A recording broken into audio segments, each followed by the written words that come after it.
오늘 월요일이죠. 그럼 월요일 날 다른 날보다 더 차가 막 출근길에 막 밀리잖아. 근데 월요일부터 고생한 운전자분들이 많으시답니다. 허주원 변호사님. 네, 오늘 새벽 한 고속도로에서요. 그 바쁜 시간에 무려 4시간 동안이나 차량들이 정체되는 일이 발생을 했습니다. 아이고.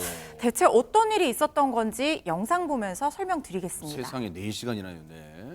네, 새벽 시간입니다. 고속도로 달리던 차량들이 점차 저렇게 밀리기 시작하는 모습 보이시죠? 네. 온통 붉은 물결인데요. 네. 동틀 때까지도 저렇게 좀채 움직이지 못하고 어머, 꽉 어머. 막혀 있습니다. 이유는 바로 저렇게 쏟아진 맥주병들 때문인데요. 어머! 200개도 아닙니다. 무려 200상자가 쏟아져서 이렇게 다 깨져버린 탓에 이 파편을 다 치우고 맥주를 청소할 때까지 한동안 정체가 이어졌습니다. 어머 세상에 진짜 허주연 변호사님 말씀처럼 200병이 쏟아져도 사실은 차량 운전자 입장에선 지나가다가 차 구멍 날까 바퀴에 구멍 날까 펑크 날까 봐 쉽게 가지 못하잖아요. 근데 200상자예요, 최진봉 교수님. 그러니까요. 오늘 새벽에 있었던 일인데요. 4시 25분경에 천안 논산간 고속도로에서 벌어진 일입니다.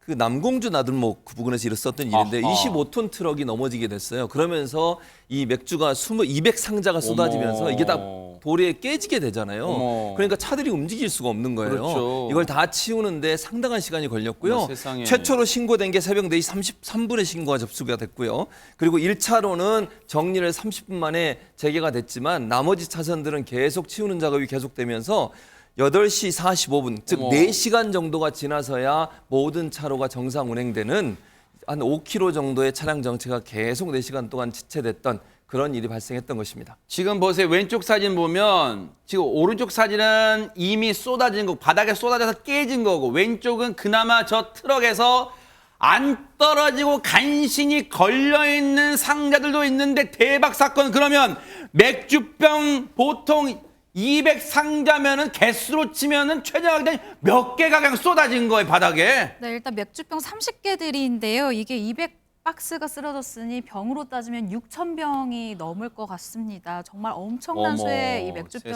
세상에. 다 깨져 있는 상황이다라고 보시면 될 것 같은데요.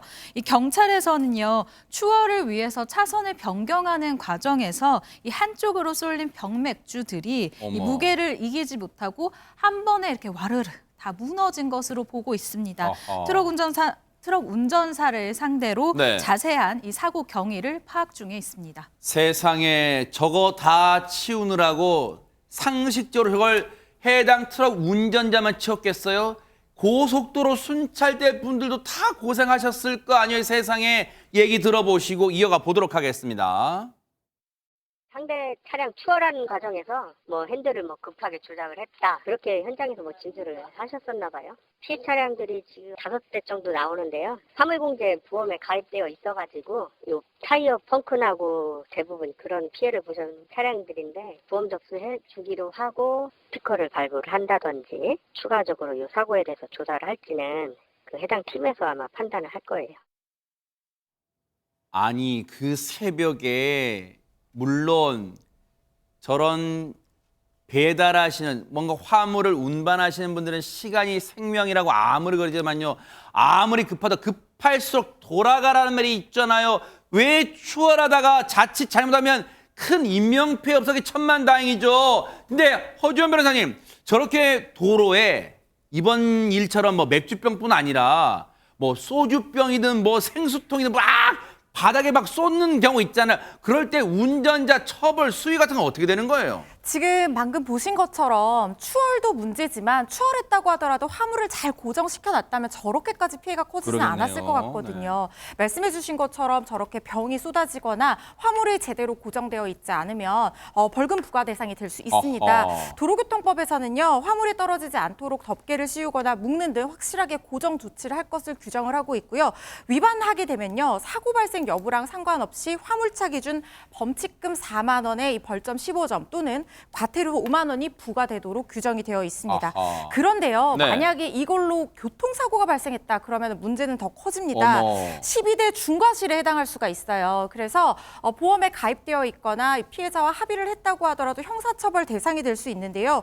5년 이하의 징역 또는 2천만 원 이하 벌금형에 처해질 수 있고요. 네. 만약에 도로에서 저렇게 떨어진 적재물 발견하면 그걸 치우려고 하다가 2차 사고가 날 수 있어요. 아하, 그렇죠. 그래서 빨리 도로교통공사에 전화를 해서 신고를 해주시는 것이 도움이 될 것 같습니다. 아니 근데 사실 박성배 변호사님 뉴스파이터 시간에도 사실 왕왕 이런 소식은 전해드린 기억이 나요.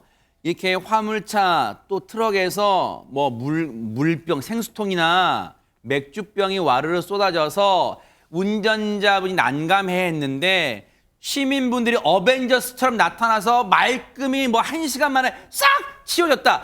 그건 저희가 훈훈한 미담으로 여러 차례 소개해드린 바가 있지만 이게 결코 미담으로 끝날 사안은 아니. 너무너무 빈번하게 일어나요 이게. 예를 들어드리면 지난해 6월 강원도 춘천에서는 맥주병 2,000개가 쏟아졌고 어머. 7월에는 인천에서 소주 상자 20개, 11월에는 경부 고속도로에서 소주 상자 30개가 쏟아졌습니다. 아하. 12월에는 부산에서 맥주병 상자 50개가 쏟아지기도 어머, 왜 했습니다. 이렇게 쏟아져요? 상당히 자주 낙하물 사고가 발생하죠. 네. 한국도로공사에 따르면 네. 2020년 기준 5년간 낙하물에 따른 사고가 총 206건, 그중에는 17명의 사상자가 발생하기도 했습니다. 허허. 이 낙하물 사고는 이 교통사고는 물론 인명피해로 이어지기 쉬워 각별한 주의가 요청되는데, 지난 2021년 화물자동차 운수사업법이 개정되면서 화물자동차의 낙하물 사고가 발생한 경우에는 교통사고 처리 특례법보다 법정형도 높이고 직접 운전을 하는 운수 종사자뿐만 아니라 운송 사업자도 처벌되도록 조치를 취해뒀습니다. 네. 그만큼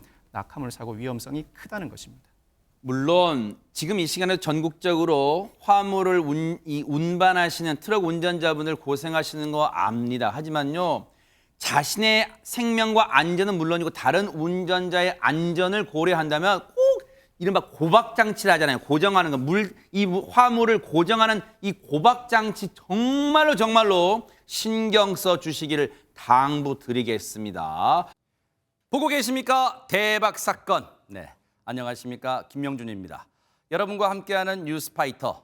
다양한 소식과 뉴스를 보고 싶으시면 화면 오른쪽을 꾹 눌러 구독해 주시길 바랍니다. TV로도 유튜브로도 여러분께 한 발 더 다가가겠습니다.